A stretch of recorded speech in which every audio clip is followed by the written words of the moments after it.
प्रिय विद्यार्थियों नमस्ते। एक बार फिर से स्वागत है आप सभी का अक्षर ज्ञान नामक इस चैनल पर। आज का जो हमारा विषय है वह रहेगा उपपद विभक्ति। उपपद विभक्ति ये आपने पहले विभक्ति के बारे में सुन रखा होगा। कर्ता ने कर्म को करण से के द्वारा संप्रदान के लिए अपादान से संबंध काके की अधिकरण में पर और संबोधन हे भोरे। हालांकि संस्कृत में संबोधन और षष्ठी विभक्ति को नहीं माना जाता, तो कुल 6 ही विभक्तियां मानी जाती हैं और इन विभक्तियों के अनुसार ही संस्कृत में जो वाक्य की रचना है वो होती है। जैसे कर्ता ने तो रामः, कर्म को रामम, करण से के द्वारा रामेन, संप्रदान के लिए रामाय, राम से रामात, पंचमी जिसको कह सकते हैं। इस तरह से ये कारक विभक्तियां चलती हैं और निश्चित रूप से आपने इसका अभ्यास किया होगा और आप इसके बारे में जानते होंगे। आज का जो विषय रहेगा वह रहेगा उपपद विभक्तियां। उपपद विभक्तियों में हम क्या पढ़ेंगे?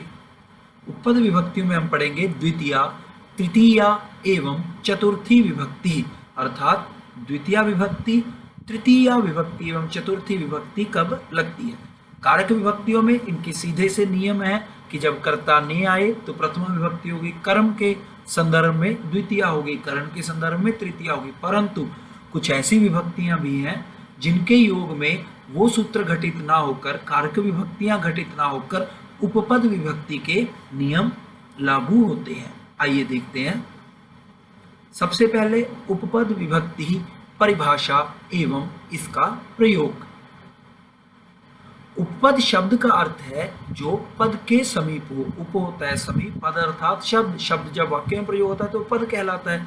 तो उपपद पद के समीप जिन वाक्यों में किसी विशेष पद के कारण से जो विभक्ति आती है। जी हाँ, पहली बात क्या होगी कि यहाँ पे जो विभक्ति आएगी, विभक्ति कारक को नियम के अनुसार नहीं आएगी, बल्कि विभक्ति किसके अनुसार आएगी? वाक्यों में किसी उपपद या विशेष पद के कारण, पद विशेष के योग में लगती है, उसे ही उपपद विभक्ति कहते हैं।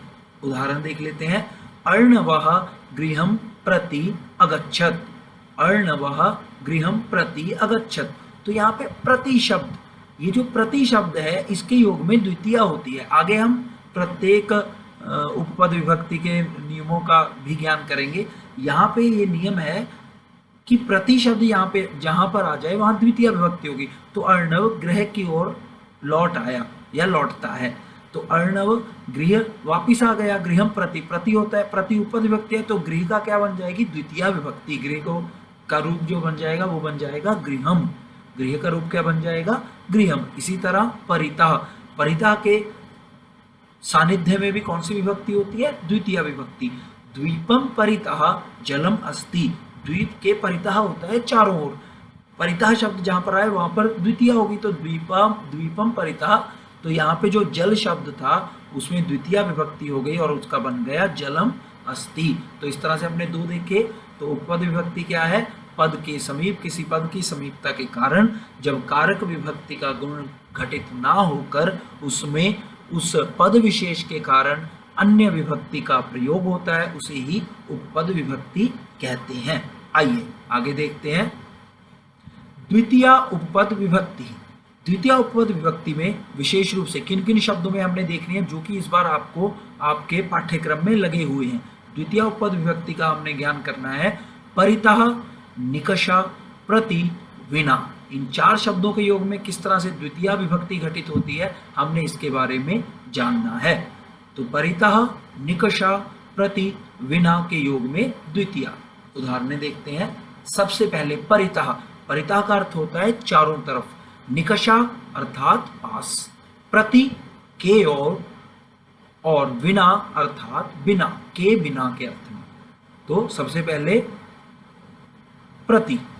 अर्णवः गृहं प्रति अगच्छत्, तो प्रति के योग में ये देखिए यहाँ पे है प्रति, जिसका अर्थ होता है की ओर, इसके योग में होती है द्वितीया। तो गृह शब्द है के द्वितीय विभक्ति एक वचन बन गया गृहम, तो उपपद विभक्ति प्रति के कारण गृह शब्द को हो गया गृहम, द्वितीय विभक्ति। उसके बाद अहम मित्रम विना न क्रीडामि। तो विना शब्द क्या था? उपपद विभक्ति। विना के योग में मित्र शब्द को क्या हो गया? मित्रः मित्रौ मित्राः मित्रम, द्वितीया एक वचन। किसके कारण? विना शब्द के। ये जो विना शब्द लगा हुआ है ये उपपद विभक्ति है। ये ऐसा पद विशेष है जिसके कारण मित्र शब्द में कौन सी विभक्ति हो गई? द्वितीया विभक्ति। उसके बाद अगला है विना के अर्थ में ही पुत्र के साथ, क्योंकि बिना शब्द लगा होता है इसलिए पुत्र को क्या हो गई? द्वितीया विभक्ति। पुत्रम विना माता दुखिता अभवत, पुत्र के बिना माता दुखी हो गई थी। तो उसके ऊपर वाला क्या था? अहम मित्रम बिना न क्रीडामि, मैं अपने मित्र के बिना नहीं खेलूंगा। अब देखिए यहाँ पे होना क्या चाहिए था? मित्र के बिना। षष्ठी विभक्ति भी हो सकती थी या पंचमी, रहित के अर्थ में पंचमी विभक्ति भी हो सकती है, परंतु ऐसा नहीं हुआ। उपपद विभक्ति बिना के योग में क्या हो गई? द्वितीय विभक्ति। इसी तरह से यहाँ पे भी बिना के योग में क्या हो गई? द्वितीय विभक्ति। आगे देखते हैं परितः। तो देखिए ऊपर देखिए, परितः अर्थ होता है चारों तरफ। परितः के योग में भी कौन सी विभक्ति होती है? द्वितीय विभक्ति। तो द्वीप को क्या शब्द हो गया? द्वीपम। द्वीपम परितः जलम अस्ति, द्वीप के चारों ओर जल है। और अगला है नगरम परितः मार्गाः सन्ति, नगर के चारों ओर मार्ग हैं, रास्ते हैं। यहाँ पर भी कौन सी विभक्ति हो गई? द्वितीय। और निकषा के अर्थ में, निकषा के अर्थ में कैसे? नदीम निकषा शीतलः समीरः वहति, अर्थात नदी के निकट शीतल ठंडी समीरः हवा वहति बहती है। तो नदी के समीप तो बननी चाहिए थी षष्ठी, परंतु निकषा उपपद विभक्ति साथ में लगी है इसलिए बन गई द्वितीया, नदीम। तो ये थी द्वितीया उपपद विभक्ति। अब आगे करते हैं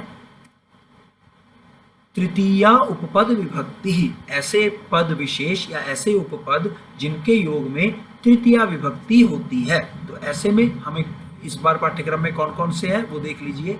सह समम सार्धम, ये तीनों एक ही है, मतलब एक ही अर्थ रखते हैं और एक ही तरह से प्रयोग होते हैं, इनका अर्थ एक समान है। सह समम सार्धम, उसके बिना विना, विना जो है वो द्वितीया में भी होती है, वो तृतीया में भी होती है और वो पंचमी में भी होती है। इसलिए अगर यदि आपको विना के साथ कोई लगानी हो तो आप द्वितीया भी लगा सकते हैं, तृतीया भी लगा सकते हैं और पंचमी विभक्ति का प्रयोग भी कर सकते हैं। उसके बाद है अलम और हीन। हीन का यहाँ पे अर्थ है अंग भंग के रूप में, या जिसे अपांग या दिव्यांग जिसे आजकल नाम दे दिया गया, उसके अर्थ में भी कौन सी विभक्ति होती है? तृतीया उपपद विभक्ति होती है। देखिए इसके उदाहरण ने अलम अर्थात बस, अलम बस बहुत है, काफी। सह समम सार्धम, तीनों का अर्थ क्या होता है? साथ।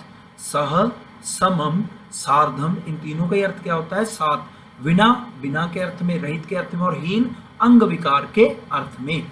चलिए देखिए सबसे पहले अलम, अलम का अर्थ होता है बस।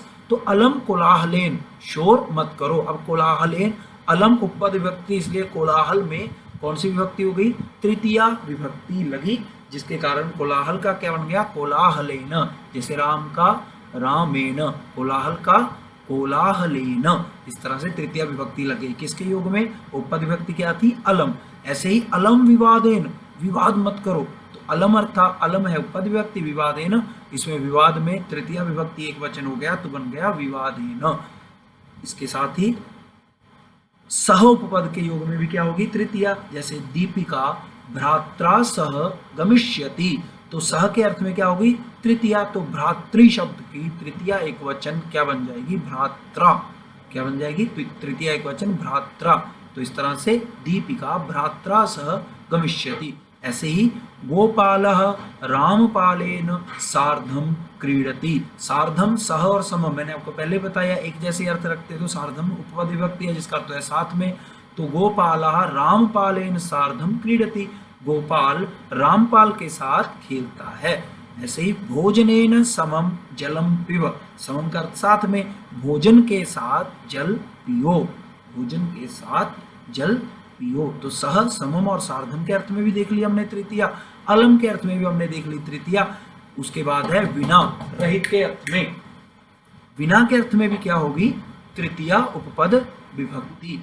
जैसे रामेण विना सीता अयोध्यायाम न वसति, रामेण विना सीता अयोध्यायाम न वसति, तो विना के अर्थ में भी क्या होगी, तृतीया उपपद विभक्ति। जैसे तो राम को क्या हो गई, रामेण। ऐसे ही उपपद विभक्ति है काणः, काना हो जाना। जैसे देवदत्तः नेत्रेण काणः अस्ति, देवदत्त नेत्र से अर्थात जिसके एक आंख खराब हो, काणा किसको कहते हैं, एक आंख खराब, और उसको संस्कृत में क्या कहा जाता है, काणः। तो हम हीन के अर्थ में देख रहे हैं, हीन का मैंने आपको बताया अंग विकार के अर्थ में। यदि किसी व्यक्ति में, किसी जीव विशेष में अंग विकार का दर्शाना हो, अंग विकार से संबंधित वाक्य हो, तो वहां पर कौन सी विभक्ति होगी, तृतीया विभक्ति। तो नेत्र की क्या बन गई, नेत्रेण। ऐसे ही पद की क्या बन गई, पादेन। खंजः अस्ति, एक पैर से लंगड़ा जिसे हम कह सकते हैं, उसके अर्थ में, दोनों के अर्थ में क्या आई है, तृतीया उपपद विभक्ति। उसके बाद ये हो गई तृतीया उपपद विभक्ति। अब हम करते हैं चतुर्थी उपपद विभक्ति। चतुर्थी उपपद विभक्ति किन किन उपपद विशेष के योग में, रुच, द, नमः, कुप के योग में चतुर्थी विभक्ति उपपद विभक्ति होती है। देखिए इनका प्रयोग देखते हैं। रुच अर्थात अच्छा लगना, दा देने के अर्थ में, दा यच्छ, यच्छ, यच्छति, यच्छता, यच्छन्ति भी इसके चलते हैं, और दा के अर्थ में ददाति के रूप में भी इसका प्रयोग होता है। नमः नमस्कार के अर्थ में, और कुप क्रोध करने के अर्थ में चतुर्थी उपपद विभक्ति होती है। देखिए कैसे, सामान्य रूप से ये हम सबने सुन रखा है, गणेशाय नमः, गुरवे नमः, श्री परमात्मने नमः, शिवाय नमः, अथवा ओम नमः शिवाय। तो जहां पर भी नमः पद होगा, शिव के लिए नमस्ते, इसका अर्थ क्या होगा, शिव के लिए नमस्ते। तो यहाँ पर गुरु का गुरवे बना, या शिव का शिवाय बना, गणेश का गणेशाय बना, इसके कारण, नमः के योग के कारण, नमः के योग के कारण इन सब में कौन सी विभक्ति हो गई, चतुर्थी विभक्ति। गुरु का क्या बन गया, गुरवे। ऐसे ही देवेभ्य, देवेभ्य नमः। उसके बाद रुच, रुच होता है अच्छा लगना, अच्छा लगना के अर्थ में, बालकाय मोदकम रोचते, बालक को मोदक अच्छे लगते हैं। अब देखिए बालक को, कर्ता ने कर्म को, होनी चाहिए थी द्वितीया बालकम, परंतु क्योंकि रुच धातु आई है, इसलिए रुच धातु के सानिध्य में विशेष रूप से उपपद विभक्ति का नियम घटित हुआ, और उसके कारण ही बालक में द्वितीया ना होकर कौन सी उपपद विभक्ति हो गई, चतुर्थी। बालकाय मोदकम रोचते। ऐसे ही बालकाय आम्रम रोचते, बालक को आम अच्छे लगते हैं, तो रोचते के इस योग में कौन सी विभक्ति हो जाती है, चतुर्थी। आगे पिता पुत्राय पुस्तकम यच्छति, पिता पुत्राय पुस्तकम यच्छति, पिता पुत्र को पुस्तक देता है। यच्छति किसके अर्थ में हुआ, दा, दा के अर्थ में, देने के अर्थ में, देने के अर्थ में। तो दा धातु का क्या बनता है, यच्छति, यच्छतः, यच्छन्ति। तो यच्छति हुआ, यच्छति के कारण पुत्र में कौन सी विभक्ति होनी, कौन सी चाहिए थी, पिता पुत्र को पुस्तक देता है, द्वितीय होनी चाहिए थी, परंतु क्योंकि यच्छति के योग में, यच्छति के सानिध्य में ये शब्द आया, इसलिए पुत्र का क्या बन जाएगा, पुत्राय, पिता पुत्राय पुस्तकम यच्छति। आगे देखिए, राजा भिक्षुकाय वस्त्रम ददाति। अब देखिए यहाँ पे दा धातु ददाति, देने के अर्थ में, यच्छति और ददाति ये दोनों रूप चलते हैं, तो ददाति के अर्थ में फिर से भिक्षुक का क्या बन जाएगी, चतुर्थी एक वचन, भिक्षुकाय। ऐसे ही माता शिशवे क्रीडनकम ददाति, यच्छति भी हो सकता है, ददाति भी हो सकता है। तो यहाँ पे यच्छति या ददाति हो गया उपपद विभक्ति, और शिशु का चतुर्थी एक वचन हो गया शिशवे। आगे कुप अर्थात क्रोध करना, माता पुत्राय कुप्यति, माता पुत्र पर क्रोधित होती है। अब पुत्र पर तो होनी चाहिए थी सप्तमी विभक्ति पुत्रे, परंतु कुप्यति, कुप धातु के सानिध्य में यहाँ पर पुत्र शब्द को क्या हो गई, चतुर्थी विभक्ति हो गई, उसका बन गया माता पुत्राय कुप्यति। ये था हमारा आज का विषय। आशा है आपको ये विषय ध्यान में आ गया होगा। आप पुनः पुनः इसका अभ्यास करेंगे तो निश्चित रूप से आप उपपद विभक्तियों के बारे में समझ जाएंगे। धन्यवाद। नमो नमः।